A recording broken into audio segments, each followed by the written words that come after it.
Hey guys, welcome back to the channel. If this is our first time meeting, welcome. I am Starla Quinn and I'm a mindset coach, and my goal is to help you go from the wilderness into your promised land.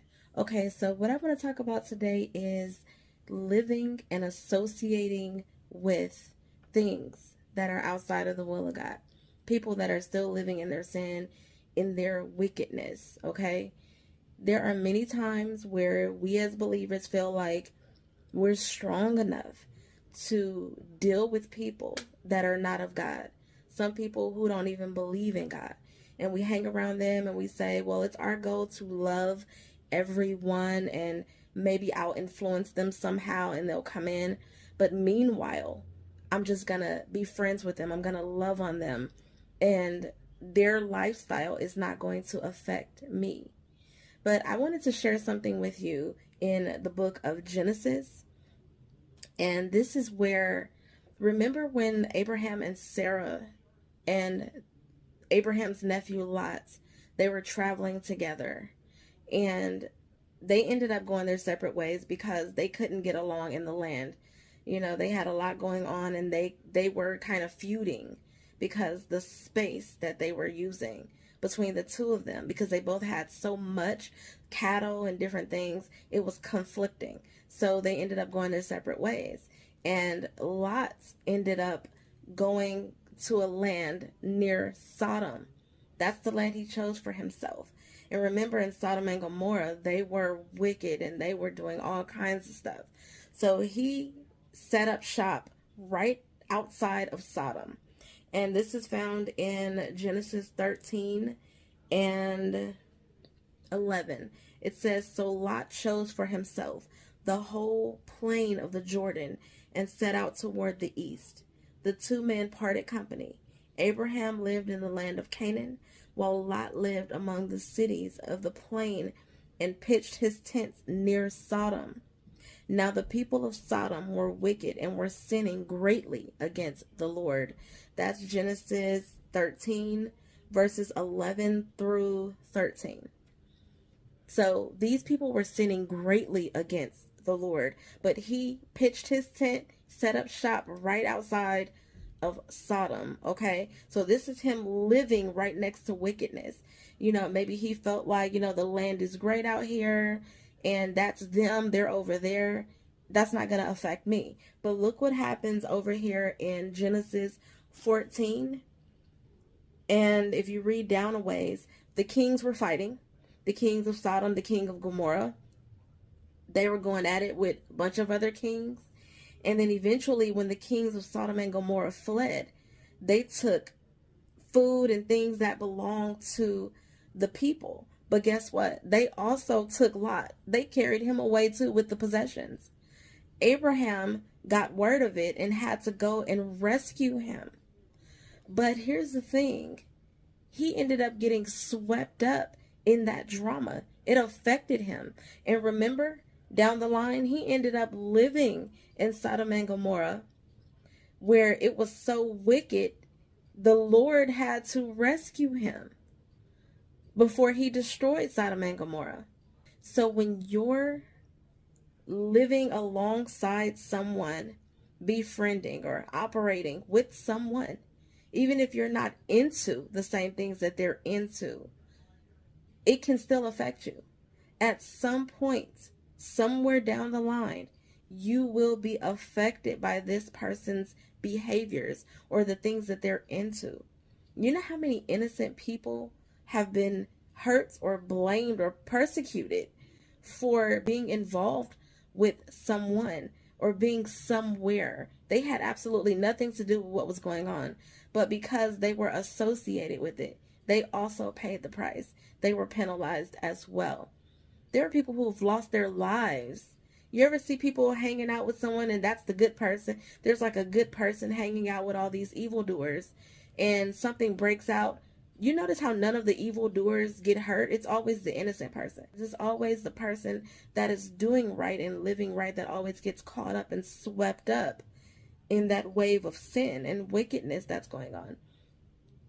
So it's important that we pay attention to our surroundings. And that's not just people we don't know. That's people that we may be associated with right now. You know that if there's someone who came to mind when you heard this, what you need to do. I know it's hard to let people go and disown people, especially if you have a solid relationship with these people or they may be friends. But you have to understand that when we forsake others for God, it blesses us. But what we don't want to do is forsake God for others. Yes, it may be hard letting go of friends and other people, but we definitely don't want to be letting go of God. And no, he's not punishing you because of what someone else is doing. But eventually, that sin of those people, whatever it is they're doing, their wickedness will cover you. Their wickedness, you will get swept away in it.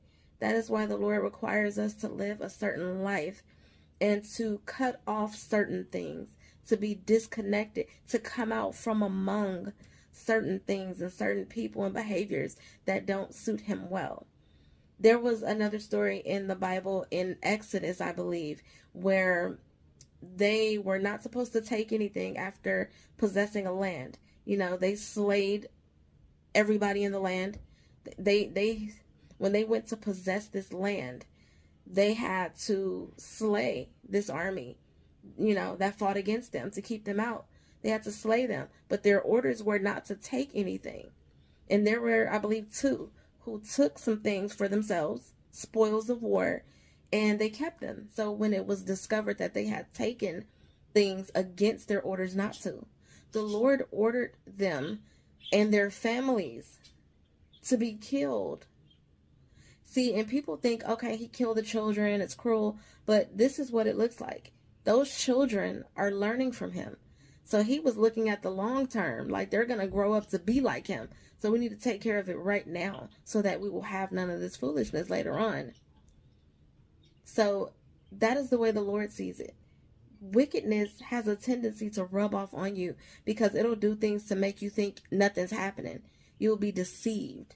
You know, it'll be like, oh, can you just give me a ride over here?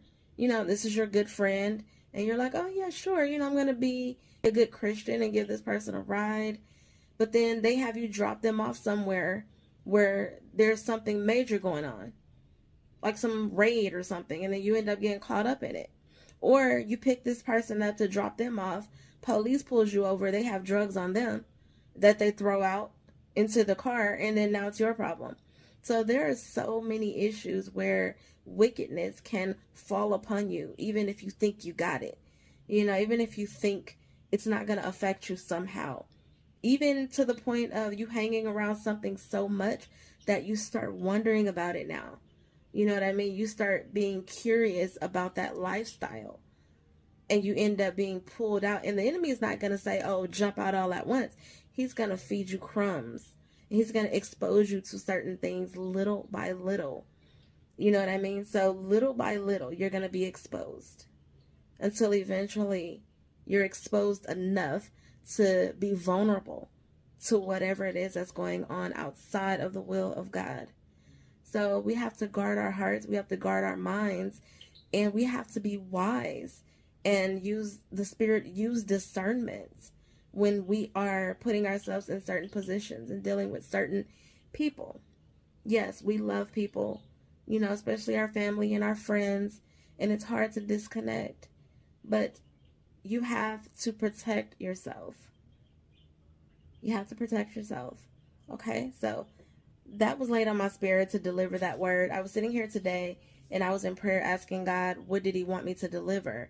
And the message that I prepared, which is behind me on my laptop, he's like, no, I don't want you to deliver that. He gave me an entirely different message, and it was this. So I believe that this is going to fall into the hands and the ears of those who need to hear it. If this has blessed you, and if you're not already, please subscribe, like the video, and if you know somebody that can benefit from this, that really needs to hear it, by all means, send it over to them, share it out, and let's get everybody into the kingdom and on that right path, okay? So I love you guys to the heavens and back, but most importantly, God loves you so much more than that.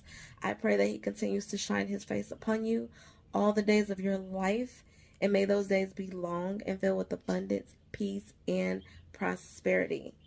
I'll see you guys in the next one. Bye.